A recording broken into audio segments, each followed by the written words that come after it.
küçüğüyseniz, eviniz için yaptığınız ilk iş bakkala ya da fırına gidip ekmek almak olmuştur mutlaka.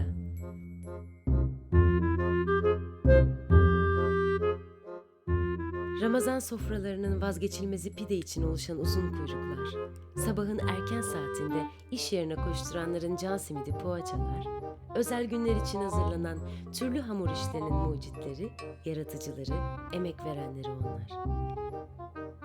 Şimdiye kadar her seferinde birkaç ekmek alıp uzaklaştığınız fırınların gizli kahramanlarını tanımak istemez misiniz? Erhan Kalender bu ustalardan yalnızca biri.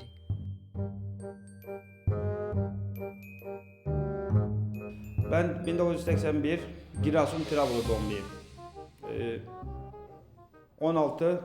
16 yıldır İstanbul'da yaşıyorum. 15 yıla yakındır da bu iş yerinde çalışıyorum. Evliyim. Bir çocuğum var. Meslek hayatına 16-17 yaşında başladım. 1998 yılında da bu iş yerinde tezgahtar bölümünden başlayarak zamanla pişiriciye kadar geçmişliğim var. Şu anda da pişirici görevi yapıyorum. Çift vardiyelidir. Gece ve gündüz olmak üzere iki vardiyede. Şu anda ben gece vardiyasında çalışıyorum. Ekmeğimiz ekşili Trabzon Vapı Kebir ekmeği olmakla birlikte Karadeniz'in kendi özgü yapmış olduğumuz bir ekmek sistemidir. Ekşili. Mesleğe giriş sebebim teyzemdir. Karadeniz'de olduğumuz için yakındır. O Eynesil ilçesinde Kazansı'ndaydı. Eynesil'e başladım bu işe ilk. Birazcık 1996 yılında. Ondan sonra devam etti gitti. Yani bağlantım teyzemdir. Anadolu'nun her köşesinin damak tadı bir başka. Bu yüzden de İstanbul'da gıda sektöründe çalışan kişiler çoğunlukla Anadolu'nun çeşitli yerlerinden göçerek buraya geliyorlar. Kimisi ailesini, kimisi eşini, çocuklarını bırakıp ekmek parası kazanmak için ekmek yapmaya İstanbul'a geliyorlar. Ben yazları 2 yılda bir de olsa, 3 yılda bir de olsa memleketime giderim. Tabii mesleğim olduğu için ekmekleri karşılaştırırım.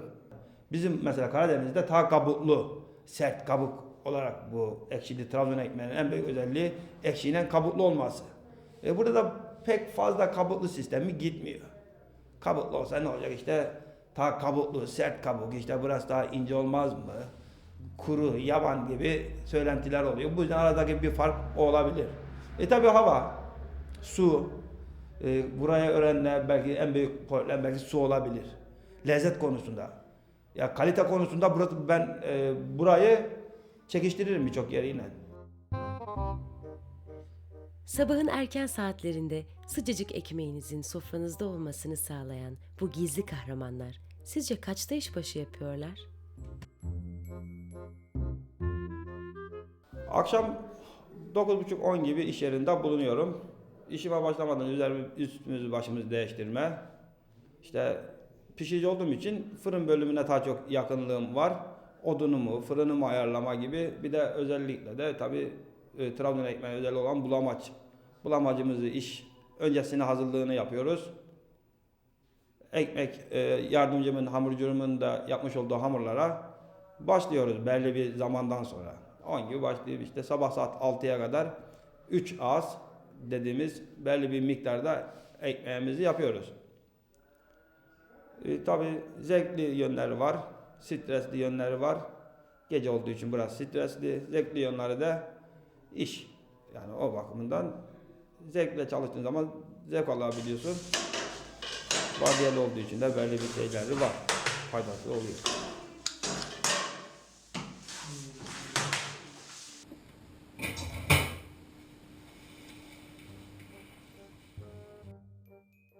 Bir kere hamurcunun hamurdan çok iyi anlaması lazım. Sana pişirici çalıştıran hamurcudur. Hamurcuyu da devam ettiren pişirici, yani birbirinden kopmayacak. Şimdi hamurcun geldin hamuruna yol mesela diyelim ki birinci ağız veya da ikinci ağız. Birbirinden ayrı ekşisini ayarlayıp da o mesafeyi ayarlayamazsa işte mutlaka bir aksaklık olur. Aksaklık olduğu zaman bu sefer sana da yansıyor, ona da yansıyor. O yüzden en büyük problem hamurcu çok önemli. Bu işte en büyük önemli hamurcudur. İkinci kısımda pişirici geliyor. Çünkü pişirici de hamurun neyse ekmeğin güzel çıkar gibi. Sen de ne yapacaksın? Uyacaksın. O yüzden hamurcunun yanında kafadarın olması çok iyi. Yaklaşık 3,5-4 senedir bu işin içindeyim. Hamurumuz Trabzon Vakfı Kebir olmak üzere. Yani unlu mamullerde yani bu çeşit ayrılıyor. Trabzon Vakfı Kebir ekmeği yani üstüne ayrılıyor. Hamurumuzun özelliği tamamen hani ekşi hamurdan olması. Ve ekşi hamurumuzun bir gün önceden hani 7 saat öncesine kadar hani tutulmuş olması, yani ekşilenme dediğimiz kıvama gelmesiyle birlikte başlıyor.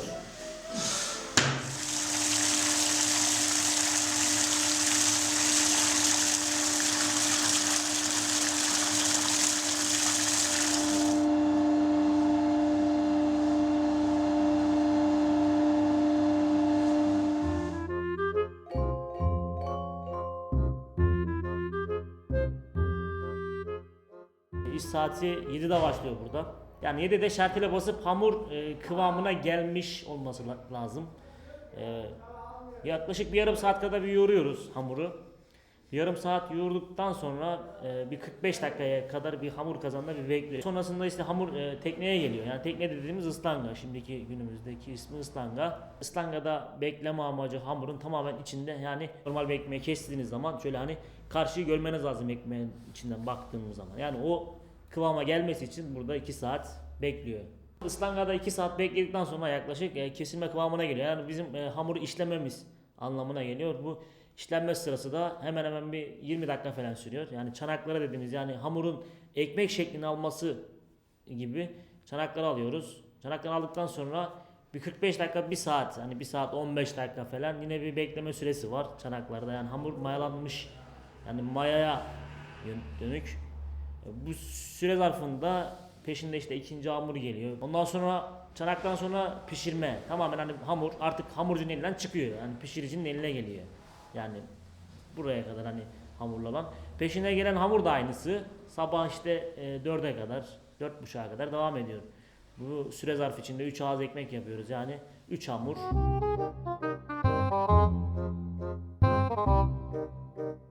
Her ustanın bir ustalık alanı olduğu gibi Erhan Usta'nın da en büyük yeteneği memleketi olan Karadeniz'in eşsiz Trabzon ekmeğiyle harmanlanmış.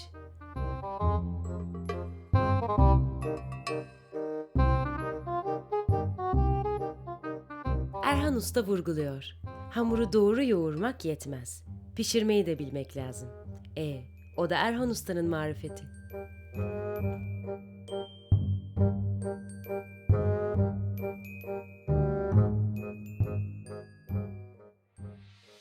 Hamuru ne kadar hamurcun yoğursa bile, hazırlasa bile pişirici olarak sen o hamura müdahale etme hakkın var. Müdahale ettikten sonra sana geçecek.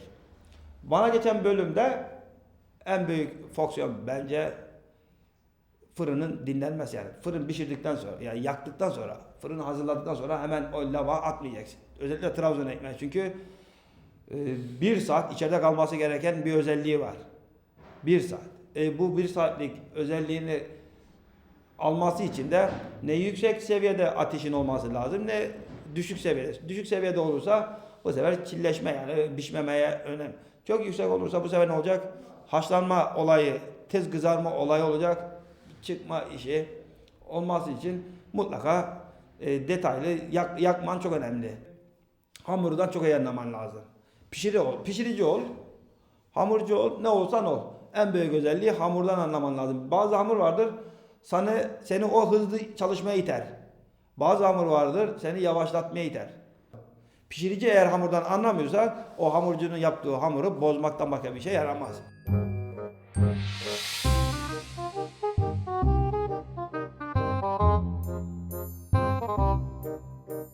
Fırın yandıktan sonra belli bir sistem tabii 1 saate yakın aşağı yukarı 1 saat yanar. Bu 1 saatte de tabii lav döndükçe fırının sıcaklığını ortalamasını buluyor. Ortalamasını bulduktan sonra tabii odun oluyor, köz haline geliyor. Fırınını güzel bir siliyorsun. Önceki sistem ilk başından fırın yandıktan sonra güzel bir siliyorsun. Temizliyorsun. Pisliği değil de yani kepek oluyor, un oluyor, un tozu oluyor. Onu güzel bir siliyorsun. Ondan sonra bulamaç dediğimiz özelliği çok büyük. Mesela normal fabrika fırınlarında istim olayı çok yüksektir. Bizde en büyük özelliği istimdir, bulamaçtır. Fabrikayla yani normal ekmek fabrikasıyla bize özelliği biz bulamaç süreriz. Normal fabrikada sürülmez.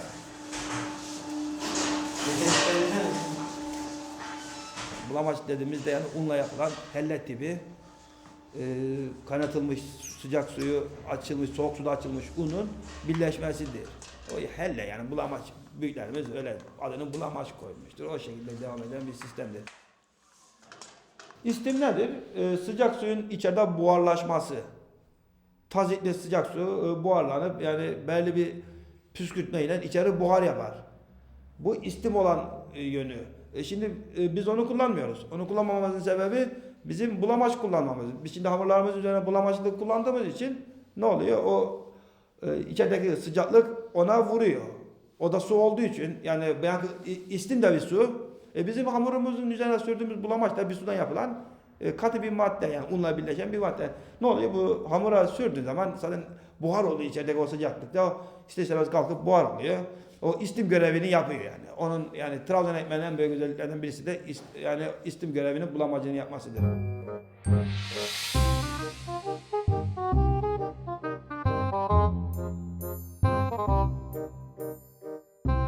Ekmeğin lezzetini ve hijyenini sağlayabilmek için iyi bir hamurcu ve iyi bir pişiricinin yanında işletmeciliğin de payı büyük.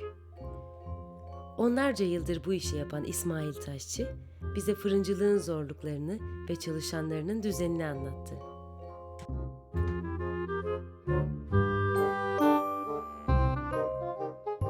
Ekmek sektörünün şu anki sıkıntıları kalifiye elemanın olmayışı.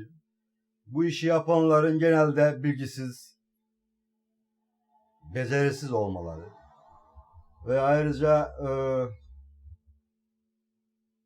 bağlı olduğumuz derneklerin bizi destekleme kendi başımıza hareket etmemiz ve aşırı bir rekabetin olması. Başka bir sorun yok. 250 gram ekmeğin 1 lira olduğunu düşünürsen piyasada 40 kuruşa 50 kuruşa ekmek bulabilirsin. Yani bu 50 kuruş ekmeğin maliyeti değil. Dolayısıyla bir haksız rekabet oluyor. Düzgün çalışanları da dolayısıyla etkilemiş oluyor.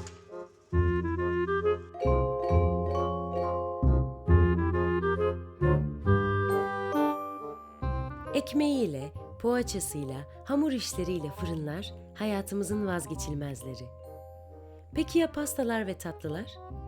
En özel günlerimizde bizler için çalışıp türlü türlü lezzetlere imza atan, her yeni gün vitrinlerini bir başka değişik tatlıyla süsleyen, doğum günlerinin, yılbaşı partilerinin olmazsa olmazları nasıl hayat buluyor? Pastane vitrinlerinin gizli kahramanları bu kez Kadir Karakuş'un ustalığıyla ekranlarınıza yansıyor.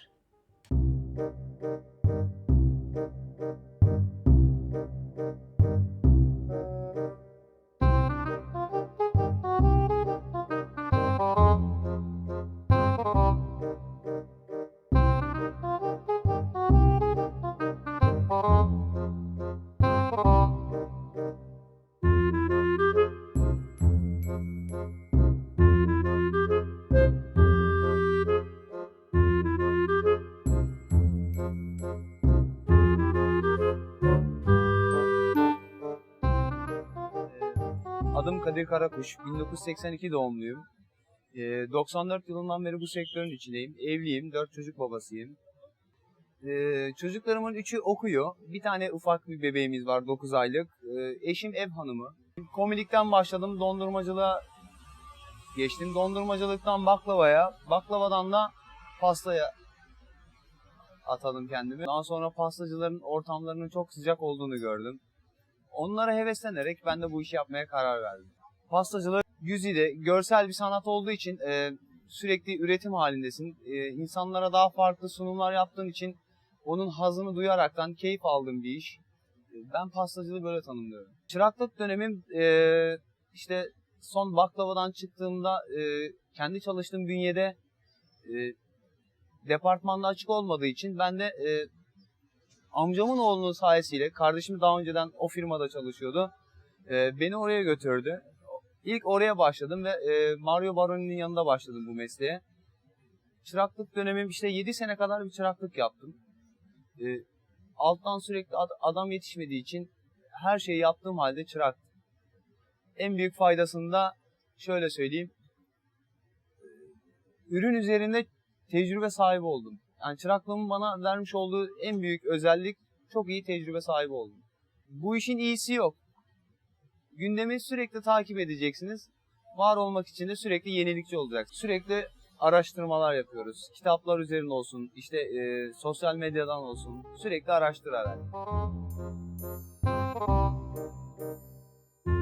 İlk mesleğe başladığım dönemde hani her gördüğümüzün ya işte şunun da tadına bakalım, bunun da tadına bakalım. Şöyle anlatayım. Vanilyanın kokusu müthiştir. Yani bir çay kaşığı vanilya 50 kilo sütün kokusunu değiştirebilir. Yağ kokusunu alır. Ya düşün, onun bile tadına baktığımı biliyorum ve ondan sonra hani işte zamanla hepsinin tadına bakıyorsun. İşte sonra bıkkınlık başlıyor. Bizde de yememe gibi bir şey ortaya çıkıyor. Yani hani terzi kendi söküğünü dikemez misali. Biz de hani her yaptığımızı yemeyiz. Bir ressamın tabloyu çizip de karşısına geçip saatlerce izlemesi vardır. Yaptığından bir zevk duyar. Ben de burada bir şeyleri değişik yaptıkça, karşısına geçip baktıkça ben de ondan zevk duyuyorum. Benim için en büyük zevki o. Yaratıcı olmak. Bu işin zorlukları şöyle anlatayım. Bir şeyi yaparsınız, onu yakma derecesi çok yüksek. Sıcak ortamlarda gıda olduğu için, birçok üründe süt olduğu için ekşimeden bir an önce yapmak lazım. Öyle bir zorlukları var. İşte özel günlerimiz çok zor geçer. Bu meslek tamamen ayakta çalıştığımız için, sürekli ayakta durduğumuz için imkanı yok böyle bir şey. Oturarak bir şey yapamazsınız, adapte olamazsınız, konsantre olamıyorsunuz. Mecbur ayakta çalışıyorsunuz. Ki çekirdekten de böyle yetişmişsiniz. Onun için de imkansız gibi bir şey. Ayaklarda variz, diz kapaklarında menisküs, kireçlenme, kollarda yine öyle, boyun fıtığı, bel fıtığı, bu tarz rahatsızlıkları var.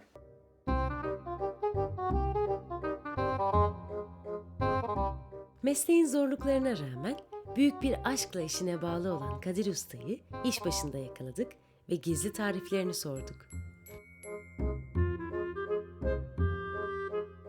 Şu an yaptığım bambu, yoğun çikolata karışımlı, bizim mus dediğimiz yani bir parfe ürünü. Fıstık ve frambuaz olarak ikiye ayrılmış. Finansiyer yani finansiyer dediğimiz Fransızca mekik demek ama biz bunu işte Türkiye'de pandispanya olarak nitelendiriyoruz. Şu an yaptığım normal pastaların daha standart küçülmüş modeli. 2 pattan yaptığımız sepet pasta diyoruz biz buna. Bunlara işte krokanlı, böğürtlenli, frambuazlı, vişneli olarak ayırıyoruz. Şimdi bunların üzerlerine natural jöle dediğimiz yani şeffaf, daha parlak bir görüntü alabilmek için şu an üzerlerine sade jöle süreceğim. Bizim pastacılık dilinde tabir ettiğimiz gibi gırtlakta nefaset olayı vardır. Yani müşteriye bırakmış olduğumuz damak tadı. Ama işte bizim burada yapmaya çalıştığımız daha kaliteli, daha işte göze hitap eden bir ürün elde etmek için kaliteden vazgeçmiyoruz.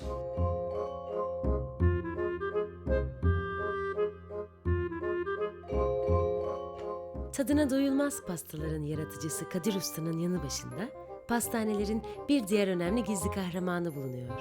Hamurcu Nurkan Baştürk. Ben Nurkan Baştu, Erzurumluyum. 2000'de İstanbul'a geldim. Abimin yanında pastacılığa başladım. O günden bugüne halen daha pastacılıktayım yani. Ben pastacılıkta spesiyel bölümü, kurabiye bölümündeyim. Hamur işi yani.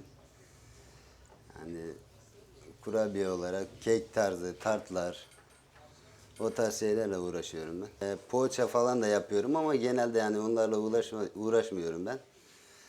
Kurabiye yapıyorum, kurabiye tarzı şeyler, kekler, tartlar, acı badem, un kurabiyesi vesaire öyle şeylerle uğraşıyorum. Kadir Bey benim en iyi arkadaşımdır. Kankimdir yani öyle söyleyeyim. Yani Kadir iyi bir ustadır yani. Biz yapıyoruz ama görünen taraf biz değiliz. Satan kişiler. Ama yapanlar, asıl o görüntüyü verenler bizleriz. Tıpkı fırınlarda olduğu gibi pastanelerde de hijyen ve lezzetin kalite bekçiliğini işletmeciler yapıyor. Uzun yıllardır pastane sektöründe hizmet veren Sabri Gülhan, bize pasta ustalarının çalışmalarını, Türkiye'de pastanecilik sektörünün durumunu anlattı. Kadir Bey'le yaklaşık 5 yıldan beri beraberiz. Mesleğine aşık biri. Severek yaptığını görüyorum. O yüzden de beraberiz zaten. Pastane sektörü Türkiye'de sıkıntılı. Bizim gibi küçük esnafın genel anlamda zaten Türkiye'de bir sıkıntısı var. Zincir mağazalar bizim işimizde sıkıntılı. Biz onlar gibi büyüyemiyoruz. Ham madde alımlarımız onlar gibi değil. Yetişmiş eleman sıkıntısı pastacılık sektöründe çok. Artık çırak tabir ettiğimiz eleman yok. Pastacılığın okulu olması gerekiyor. Bunun devletin de desteklemesi gerektiğini düşünüyorum. Müşteri her zaman veli nimetimizdir. Onları en iyi şekilde karşılamak amaçlı. İşte günümüz ne kadar kötü olsa bile güler yüzle karşılamak zorundayız. Hijyen bakımından,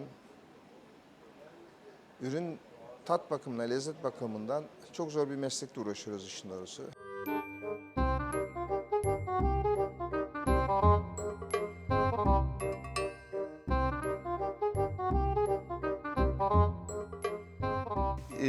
Hijyen gıda ile uğraştığımız için çok dikkat ettiğimiz bir şeydir. İşte bıçağımızı mutlaka her iş yaptığımızda sileriz. Tezgahımızın üstünü mutlaka her yeni bir işe başlarken önce siler temizleriz. Akşamları işimiz bittikten sonra işte tezgah bir güzel sabunlu suyla sileriz. Ondan sonra steril atarız. Hani sabaha kadar üstünde bir mikrop birikmesin diye. Sabah ilk işe başlanırken tekrar bir sabunlu suyla silinip öyle başlarız. Ama dediğim gibi biz ustalar genelde bıçağı hiç elinden düşmez ve bıçağını da hiçbir zaman pisletmez. Bu elimde görmüş olduğunuz palet bıçağı. Bununla sadece işte pasta sıvarız.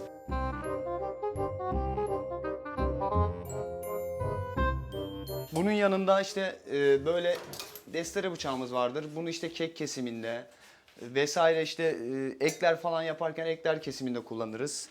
Şöyle bir bıçağımız var. Bununla kesinlikle işte kesici olarak kullanmayız bunu. Bununla işte pasta da sıvamayız. İşte bunu çikolataların üstünde dekor yapımında kullanırız.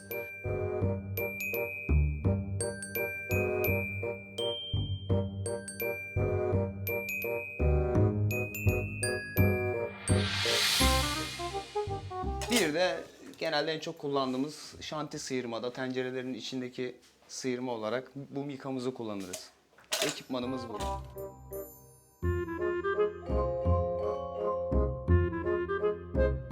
Pastacılar, fırıncılar. Bir yemek sofrasının olmazsa olmazı ekmek de onların elinden çıkıyor, en güzel günlerin lezzetleri de. Anadolu'nun her karış toprağının en kutsal yiyeceğidir ekmek. Bayramların, kutlamaların en önemli varlığıdır pasta çörek. Onlar bu kıymetli yiyecekleri büyük emeklerle ve daha da önemlisi aşkla yapsalar da süslü bir vitrinin önünde durarak onları sergilemiyorlar. Onlar bir duvar arkada maharetlerini sergilerken bizi yalnızca ürünlerinin lezzetiyle baş başa bırakıyorlar. Onlar kendi deyimleriyle süslü vitrinlerin gizli kahramanları. İşte bizim de gizli kahramanlarımız eşlerimiz. Çok büyük bir destek. İşte çok yoğun olduğumuz zaman, kimi zaman eve işte gidip hiç konuşmadan yattığımız, çok sinirli gittiğimizde bütün hani ne bileyim kahrımızı çeken. Yani eşimin çok büyük desteği var mesleğimde. Çocuklarımın bütün doğum günü pastalarını ben yaparım ama şöyle söyleyeyim, bir müşteriye özendiğim kadar değil. Eksik olduğu yerlerinde bir şey olmaz der geçiştiririm ama dediğim gibi müşteriyle hani birebir hitap ettiğimiz için daha farklı konseptlerde yardımcı olmaya çalışıyoruz.